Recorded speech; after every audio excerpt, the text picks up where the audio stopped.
Queridos e queridas irmãs, graça e paz, vamos meditar um pouco sobre a vida do apóstolo Paulo, sobre a conversão do apóstolo Paulo, o grande apóstolo Paulo. Todo mundo sabe que o apóstolo Paulo foi perseguidor da igreja primitiva, ferrenho, duro, colocou muita gente em prisões e consentia na morte de alguns. Mas ele se converteu. Uma grande luz brilhou, ele cai por terra, sem visão, e guiaram ele para um determinado local, como está escrito lá em Atos, capítulo 9. Então, Paulo lá fica por 3 dias, 3 noites, os quais não comeu e nem bebeu, orando, e o Senhor manda Ananias lá para orar por Paulo e batizá-lo. Paulo se arrepende de todos os seus pecados, da sua ignorância, como ele descreve na primeira carta para o jovem pastor Timóteo. Ele fez na insolência, na soberba e na ignorância todo aquele mal praticado contra a igreja do Deus vivo. E Paulo agora, cheio do Espírito Santo, caíram as escamas dos seus olhos. Tem 2 significados aqui: a visão natural e a visão espiritual. Paulo recebe, através do Espírito Santo, uma visão plena, absoluta do reino de Deus. Paulo era um homem extremamente eloquente, falava vários idiomas, como muitos sabem.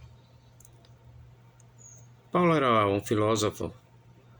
Paulo era um fariseu. Paulo era um homem muito culto, desde a sua infância estudando. Na sua adolescência, estudou aos pés de um dos maiores rabinos, mestre da lei judaica, Gamaliel. Portanto, Paulo recebe coisas excelentes. E ele usa uma linguagem erudita e muitos distorcem,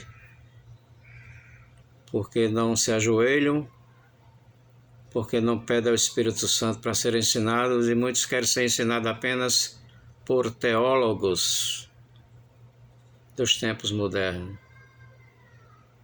E muitos estão debaixo de ensino da teologia da liberalidade e do relativismo, dizendo coisas que a Bíblia não diz e não concorda com o novo nascimento. Eu fico apavorado como um homem sobe em cima do púlpito e diz que nós temos, e ele também tem, um coração enganoso. O crente verdadeiro que se converteu genuinamente, que nasceu do novo, da água e do Espírito, não pode ter um coração enganoso. Então Paulo escrevendo aqui a Timóteo, nós vamos ler 1 Timóteo capítulo 1.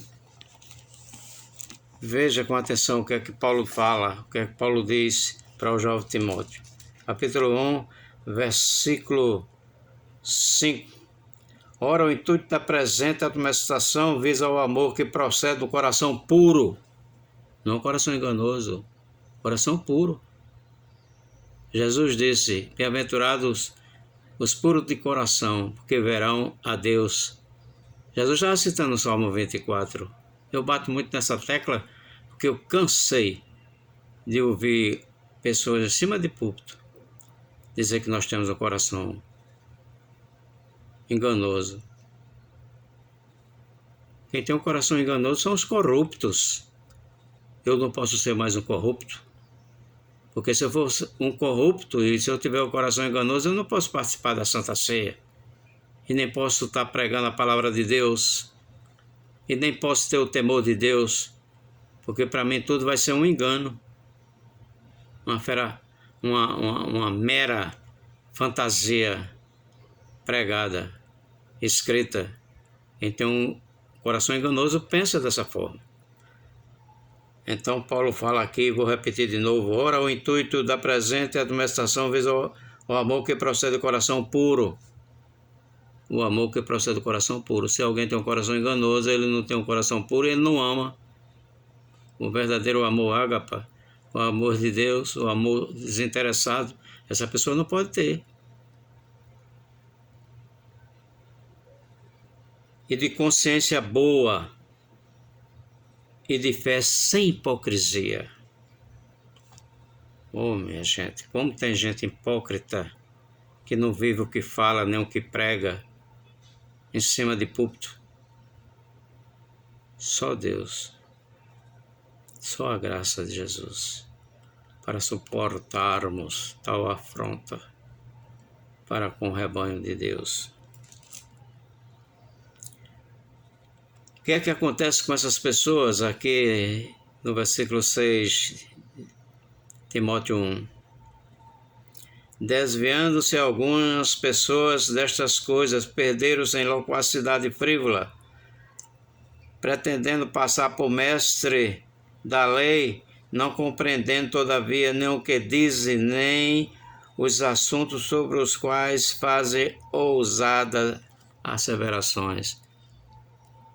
Essa reflexão, meu querido, é um alerta para você, para que você não seja enganado ou enganada por pregadores da modernidade de hoje, principalmente daqueles oriundos da reforma. Porque a reforma para eles ficaram lá para trás. Eles já não usam em cima do púlpito só a fé, só a graça, só a glória de Deus. Coloca vários assuntos em cima de púlpito. Falam até de futebol, falam até de romance, de novelas, de filmes. Mas a integridade da palavra de Deus, ela fica abaixo das interpretações próprias, subjetividade deles e delas. Portanto, nós precisamos conhecer a palavra, meditar na palavra com profundidade e observar quem era Paulo. Paulo deu a vida pelo Evangelho. Alguns até dizem: estou crucificado com Cristo, mas da boca para fora. Paulo disse: ninguém me moleste, porque eu trago no corpo as marcas de Cristo. Estou crucificado para o mundo e o mundo está crucificado para mim. Então nós precisamos fazer uma avaliação realmente de como nós estamos andando, falando, nos vestindo diante de Deus, a integridade. Pessoas querem se apresentar diante de Deus de qualquer forma, de qualquer jeito, falar de qualquer jeito, de qualquer maneira, mas a Bíblia nos ensina que a nossa palavra tem que ser temperada com sal para que seja agradável, saborosa para aqueles que ouvem. Então devemos ser imitadores do apóstolo Paulo, como ele disse: sede meus imitadores, como eu sou imitador de Cristo. Eu tenho um parente meu que se afastou de mim, porque eu disse que era imitador do apóstolo Paulo. E eu disse que eu orava a palavra que Paulo ensinou. E eu, usando desse requisito, eu fiz uma oração para minha tia, a mãe dele, desse primo meu, que estava muito doente. E eu disse: a graça salvadora do Senhor Jesus Cristo, o amor inefável de Deus, nosso eterno Pai, que eu ensino, que o lavar regenerador, que as consolações do Espírito Santo permaneça sobre a senhora, minha tia, sobre toda a sua casa, sobre todos nós, no nome de Jesus. Amém. Pronto. fechou-se o tempo e ele deixou de falar comigo.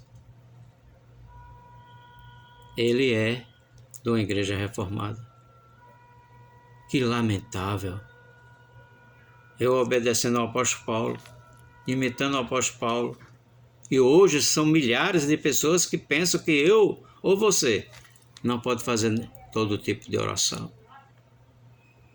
E pior, tem aqueles que não aceitam e nem permitem que você bote a mão sobre os enfermos, esses sinais seguirão aos que crerem em meu nome, expurarão demônios, falarão novas línguas, e puser a mão sobre os enfermos, eles serão curados. Que o Senhor possa nos abençoar hoje e sempre, no nome de Jesus. Amém.